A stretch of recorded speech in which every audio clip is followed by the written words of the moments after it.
Welcome back दोस्तों। हर कहानी एक जैसे शुरू होती है। एक घर, कुछ लोग और एक नॉर्मल सी जिंदगी। और शायद इसीलिए जब अंधेरा आता है तो सबसे ज्यादा दर्द देता है, क्योंकि वो किसी अनजान जगह से नहीं बल्कि अपने ही घर से शुरू होता है। सीमम की कहानी भी ऐसे ही शुरू होती है। इस कहानी का सबसे पहला किरदार है कैन। कैन एक सिंपल सा आदमी है, ना बहुत अमीर ना बहुत पावरफुल। रोज काम पर जाता है, शाम को घर लौट आता है और अपनी छोटी सी दुनिया में खुश रहने की कोशिश करता है। उसकी जिंदगी का सबसे स्ट्रॉन्ग हिस्सा है उसकी बीवी। उसकी बीवी का नाम है मीरल। मीरल एक शांत, कम बोलने वाली औरत है। वो ज्यादा सवाल नहीं करती, जिंदगी को जैसे मिला है वैसे ही एक्सेप्ट करती है। उसके चेहरे पर हमेशा एक हल्की सी थकान रहती है, लेकिन आंखों में एक अपनापन भी होता है। केन और मीरल की शादी को ज्यादा साल नहीं हुए हैं, लेकिन दोनों के बीच एक स्ट्रॉन्ग इमोशनल बॉन्ड है। वो एक दूसरे के बिना जिंदगी इमेजिन नहीं करते।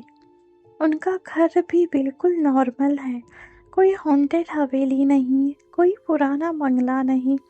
एक आम सा फ्लैट जहाँ सुबह चाय की खुशबू होती है और रात को थकान भरी खामोशी। और यहीं से कहानी का सबसे डेंजरस हिस्सा शुरू होता है, क्योंकि जब अंधेरा आता है ना, वो हमेशा नॉर्मल जगहों को ही चुनता है। शुरुआत बहुत छोटी होती है। एक रात मीरल अचानक नींद से उठ जाती है। वो चीखती नहीं, बस घबरा जाती है। उसकी सांस तेज होती है और उसके हाथ कांप रहे होते हैं। केन तुरंत उठकर पूछता है क्या हुआ, लेकिन मीरल खुद भी नहीं जानती। वो बस इतना कहती है कि उससे लगा जैसे कोई कमरे में खड़ा हो। कैन उसे समझाता है कि शायद सपना होगा, और सच कहूँ तो कोई भी इंसान इस स्टेज पर इसे ज़्यादा सीरियस नहीं लेता। अगली कुछ रातों तक ये सिलसिला चलता रहता है। कभी मीरर को नींद नहीं आती, कभी वो अचानक रोने लगती है, कभी वो बस चुपचाप सीलिंग को देखती रहती है। उसके चेहरे पर एक अजीब सा डर रहता है, जैसे वो कुछ देख रही हो जो कैन नहीं देख पा रहा। धीरे धीरे मीरल का बिहेवियर बदलने लगता है।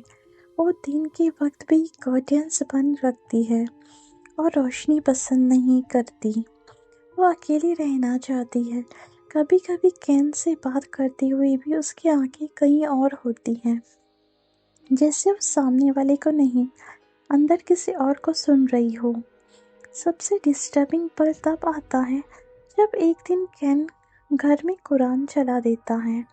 जैसे कि कुरान की आवाज़ कमरे में गूंजती है, मीरर का चेहरा पल भर में बदल जाता है। उसकी आंखों में गुस्सा आ जाता है, उसके होठों से लफ्ज़ निकलते हैं, बंद करो इसे। लेकिन ये लफ्ज़ मीरर के जैसे नहीं है लगते।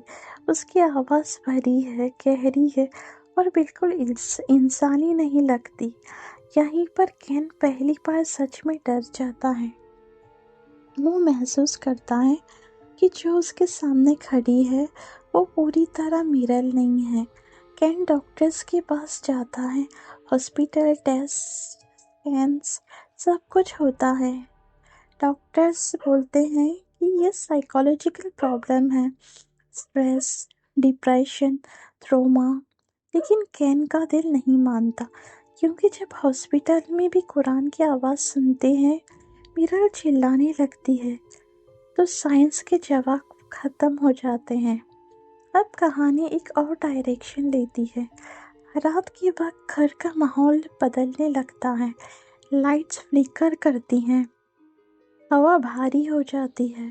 कैन को लगता है जैसे कोई हमेशा उनके घर के किसी कोने में मौजूद है, बस देख रहा है, इंतजार कर रहा है। एक रात सब कुछ टूट जाता है। میرل زمین پر گر جاتی ہے، اس کا جسم عجیب طریقے سے مڑتا ہے، اس کی ہڈیاں جیسے اپنی جگہ سے ہل رہی ہوں، اور پھر اس کے منہ سے ایک آواز نکلتی ہے، ایک ایسی آواز جو انسان کی نہیں ہو سکتی۔ وہ آواز کہتی ہے، میں سیمم ہوں۔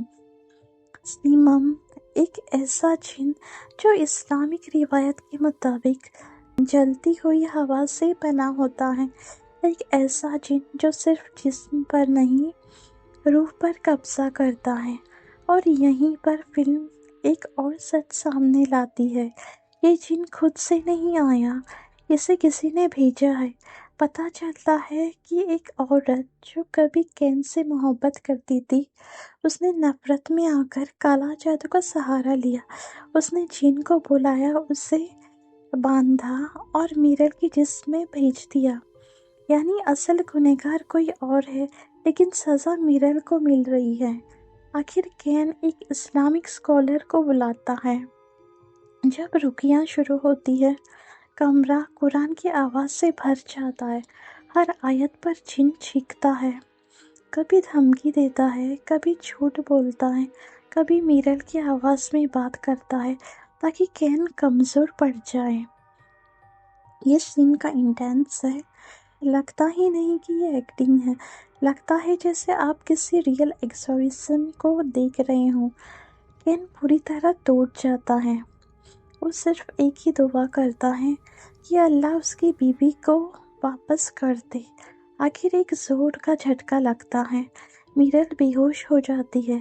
اسکالر کہتا ہے کہ جن چلا گیا۔ صبح جب میرل آنکھ کھولتی ہے، سب کچھ نارمل لگتا ہے، اس کی آواز واپس آ چکی ہوتی ہے، اس کی آنکھوں میں پہچان ہوتی ہے۔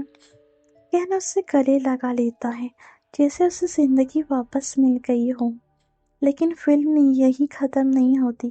آخری سین میں جب میرل اکیلی ہوتی ہے، کیمرہ اس کے چہرے پر جاتا ہے اور اس کے ہونٹوں پر ایک پل کے لیے ایک عجیب سی مسکان آتی ہے، بہت ہلکی، بہت چھوٹی، لیکن کافی ہے یہ سوچنے کے لیے کہ شاید اندھیرا پوری طرح گیا نہیں ہے۔ اور یہیں پر سیمم ختم ہوتی ہے، بنا چلائے، بنا جمپ اسکیئر کے، بس ایک سوال چھوڑ کر۔ اگر آپ کو یہ ایکسپلینیشن پسند آئی ہو تو ویڈیو کو لائک کریں، چینل کو سبسکرائب کریں اور کمنٹ میں بتائیں آپ نیکسٹ کون سی ہارر مووی کی سٹوری سننا چاہیں گے۔ Thank you.